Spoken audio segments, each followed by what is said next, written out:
but also the incredibly serious.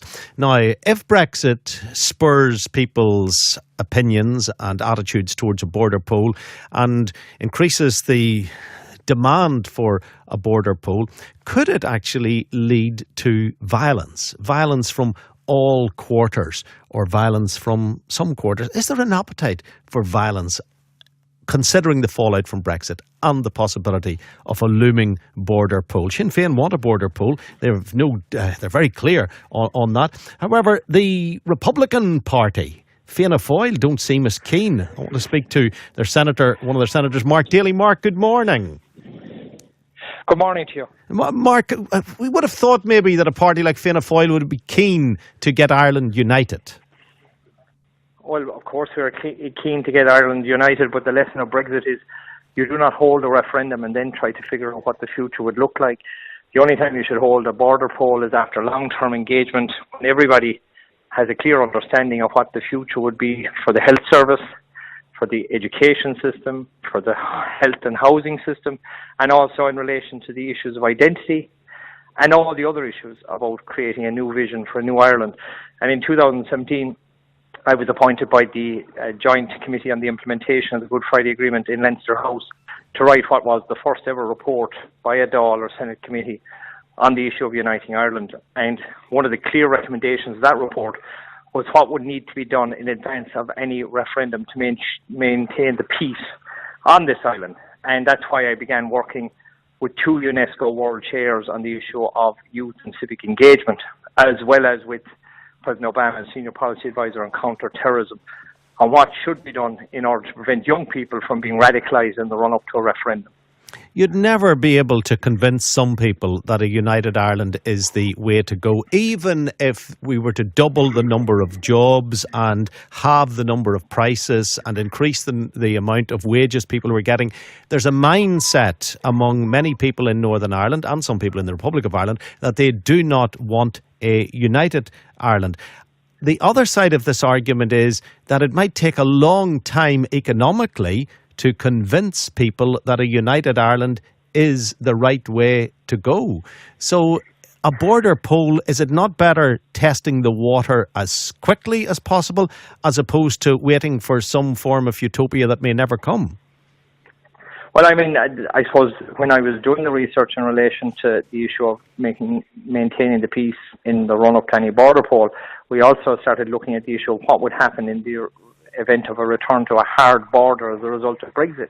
And the UNESCO's chair's view is that in the event of a return to a hard border, there will be a return to violence.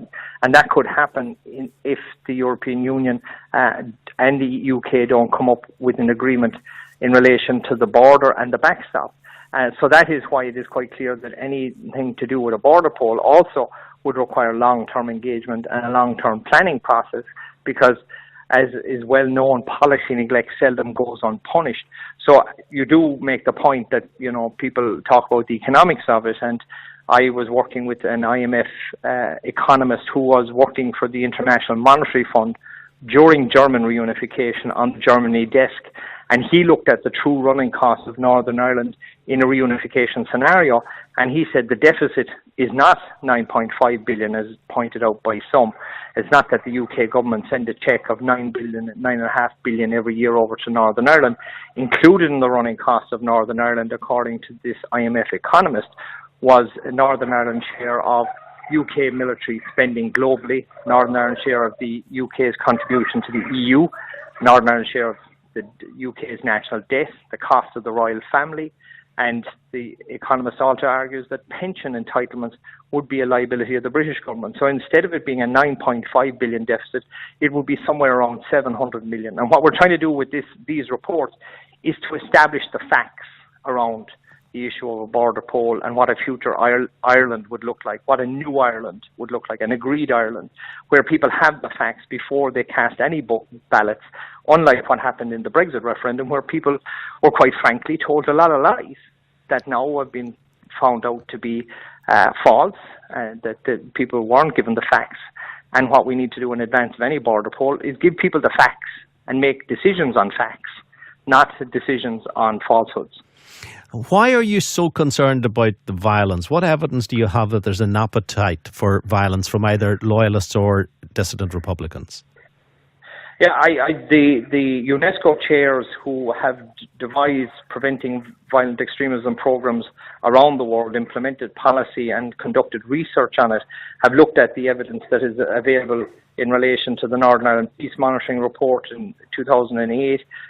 Obviously, we've Dr. James Wilson's report on the flags protest and the issue of a generation there in Northern Ireland who would be the agreement generation, who were born just before or since the Good Friday Agreement, who have an absence of memory of harm.